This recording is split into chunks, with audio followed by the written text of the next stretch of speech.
देखो बेटा, आपको लास्ट जो टॉपिक करे थे आपने बोर मॉडल के बारे में, Bohr model of hydrogen atom. तो इसमें हमने ना बेटा दो तीन चीजें कर ली हैं। पोस्टुलेट्स कर लिए बेटा बोर मॉडल के। आपने जो बोर मॉडल में है लास्ट जो बेटा आपने कर रखा है Bohr's model of hydrogen atom,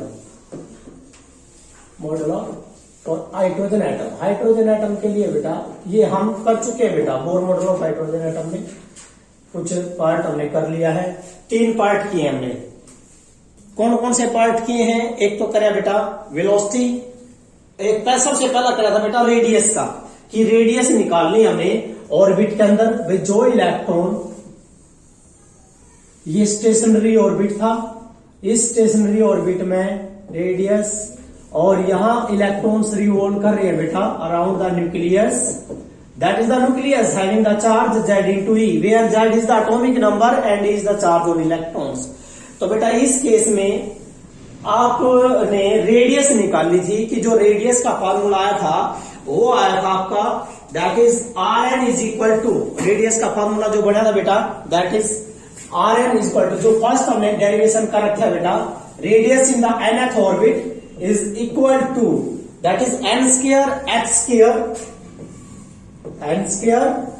square epsilon naught upon that is Z E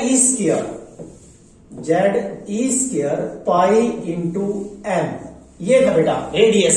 यहां से एक बात आई थी कि जो रेडियस है that is inverse directly proportional to, ये आया था बेटा आपका n स्क्वायर बाय Z के। हाइड्रोजन एटम में Z की वैल्यू क्या होती है? 1 होती है। तो इस केस में n का बेटा प्रिंसिपल क्वांटम नंबर, पहले ऑर्बिट में n की वैल्यू 1 का स्क्वायर 1, सेकंड में n की वैल्यू 2, दूसरे का स्क्वायर 4। इसका मतलब पहला टर्म आप ये मान के चलो 1 मीटर, फिर 4 मीटर, फिर 9 मीटर। इट मीन एटम का जो स्पेस है वो क्या था? इरेगुलर। एटम जो ऑर्बिट थे बेटा वो क्या अरेंज है? इरेगुलर अरेंज है। मोस्ट ऑफ द, इससे क्या पता लगा था बेटा? इससे पता लगा था कि most of the space inside an atom is empty, भी खाली है। इससे पता लगा था क्योंकि बिकॉज जो रेडियस रेशो थी बेटा फर्स्ट ऑर्बिट में, सेकंड ऑर्बिट में और थर्ड ऑर्बिट के लिए क्या थी? वो थी 1:4:9, इस तरह से। तो ये तो हमने रेडियस का करा था बेटा। उसके बाद हमने सेकंड करा था बेटा वेलोसिटी। किसमें? वेलोसिटी के लिए क्या था? Velocity of electron. तो वेलोसिटी ऑफ इलेक्ट्रॉन आया था बेटा Vn इज इक्वल टू, ये आपका जो डेरिवेशन आया था वेलोसिटी का दैट इज इक्वल टू, यह आया था बेटा आपका Vn is equal to Z E square upon, देखिए बेटा ये था आपका Z E square upon 2 epsilon naught n into h, ये था। और हमने इसको मल्टीप्लाई कर दिया था, C से डिवाइड कर दिया था। C से क्योंकि वेलोसिटी जो इलेक्ट्रॉन चल रहे हैं उनकी वेलोसिटी किसके रिस्पेक्ट में काटनी है? वेलोसिटी ऑफ लाइट के रिस्पेक्ट में, इसलिए हमने C से मल्टीप्लाई कर दिया, C से डिवाइड कर दिया। अब बेटा मैंने सारी टर्म को एक, देखो इसको क्या किया, C बाय n अलग निकाल लिया, इनटू जो रहेगा, देखिए बेटा ये C है और ये आपका n है, ये दो टर्म अलग, और जो बच गया that is Z E square upon 2 epsilon not H and C, ये रहेगा बेटा। तो ये क्या माना था बेटा हमने? ये माना था अल्फा। क्या माना था? अल्फा। अल्फा क्या था? Structure constant. क्या नाम था बेटा इसका? Structure constant. That is the structure constant. It is the structure constant and ये कांस्टेंट है बेटा। इसकी जो वैल्यू आएगी, इसकी वैल्यू थी 1/137, क्योंकि बेटा हाइड्रोजन एटम में Z की वैल्यू 1 है। ये तो 1 हो गया बेटा। इलेक्ट्रॉन की पता ही है 1.6 कांस्टेंट है। ये भी क्या है? कांस्टेंट। एप्सिलॉन नॉट भी कांस्टेंट, H भी कांस्टेंट और C भी कांस्टेंट। सारा ही कांस्टेंट है। तो सारा ही कांस्टेंट कितना आया? 1/137 आया। इसलिए यहां से एक बात समझ में आती है कि कि जो वेलोसिटी है nth ऑर्बिट में क्या है बेटा, c बाय एन, क्या है बेटा, c by N into alpha, ये आया बेटा। यदि पहले ऑर्बिट में देखोगे तो क्या होगा, एन की वैल्यू 1, एन की वैल्यू क्या होगी बेटा 1, अल्फा की वैल्यू कितनी हमेशा 1/137, तो c बटे कितना हो जाएगा पहले ऑर्बिट में, वेलोसिटी पहले में क्या होगी बेटा, पहले में कितनी आओगे बेटा, देखना यह आएगी पहले में c की c बाय 137, क्योंकि n की वैल्यू 1 है। फिर दूसरे में बेटा सेकंड में क्या होगा, सेकंड के केस में क्या होगा बेटा, c बाय 2 इंटू 137, यह आती जाएगी velocity of electrons in first stationery orbit, in second stationery orbit. ये बेटा nth स्टेशनरी ऑर्बिट के लिए वेलोसिटी थी। मेन क्या था बेटा, हमारा जो मेन टर्म था, मेन जो टर्म थी बेटा वो वेलोसिटी से था। एक तो ये वेलोसिटी वाली टर्म, ये वाली टर्म बेटा, ये वाली वेलोसिटी वाली टर्म, एक बेटा ये रेडियस वाली टर्म, ये दो टर्म मेन थी जो हम कर चुके थे। आज हमने जो करना बेटा,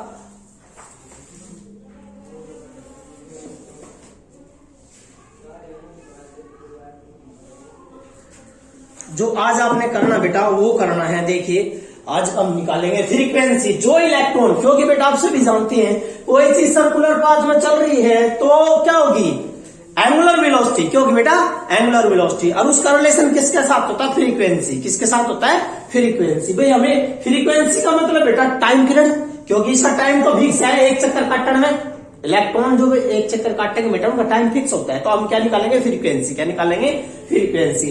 अब टॉपिक है बेटा frequency of electron in stationery orbit. अगला जो टॉपिक है बेटा वो है स्टेशनरी ऑर्बिट में फ्रीक्वेंसी ऑफ इलेक्ट्रॉन। जो फोर्थ है बेटा ये frequency of electron, that is the frequency of frequency for electron in stationery orbit, in stationery orbit. Stationery orbit के अंदर जो फ्रीक्वेंसी निकालनी है बेटा, तो वो कैसे निकलेगी, हमें पता है बेटा कि जो ये वाला देखिए बेटा, इसमें मैंने कराया आपको, जो चीज इसमें चल रही है, इसमें जो इलेक्ट्रॉन चला हुआ है बेटा, उस किसके साथ चल रहा है, एंगुलर वेलोसिटी, किसके साथ, एंगुलर वेलोसिटी। सभी बच्चे जानते हैं कोई चीज गोल घूम रही है एंगुलर वेलोसिटी है, लेकिन उसकी दोनों वेलोसिटी है।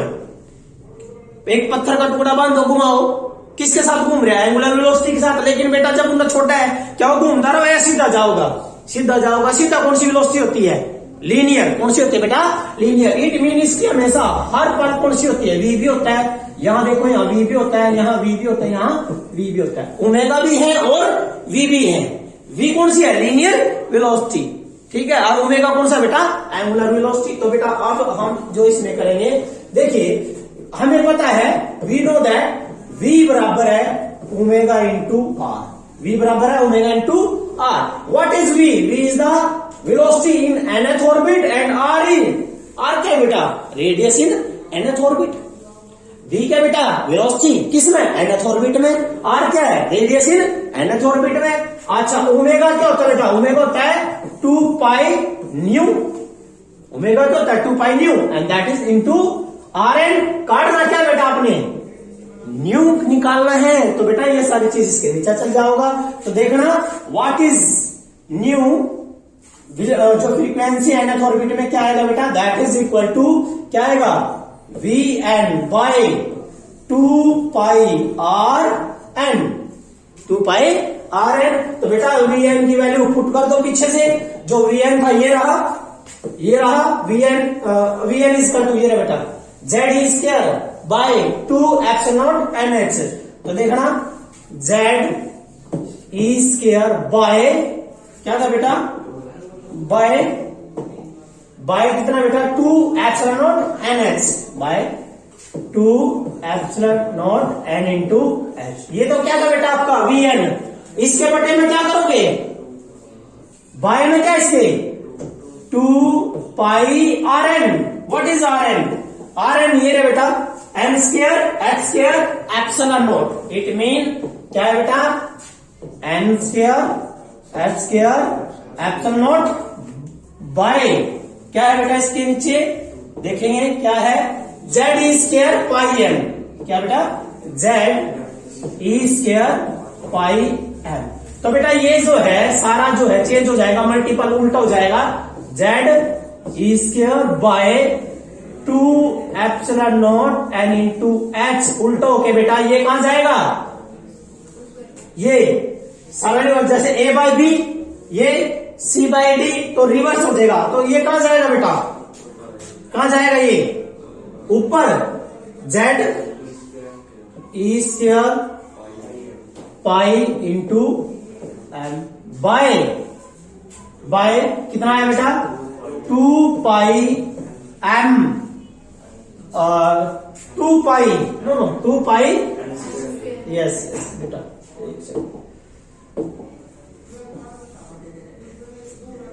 2 pi N square H square और एप्सिलॉन नॉट, ये आ गया बेटा।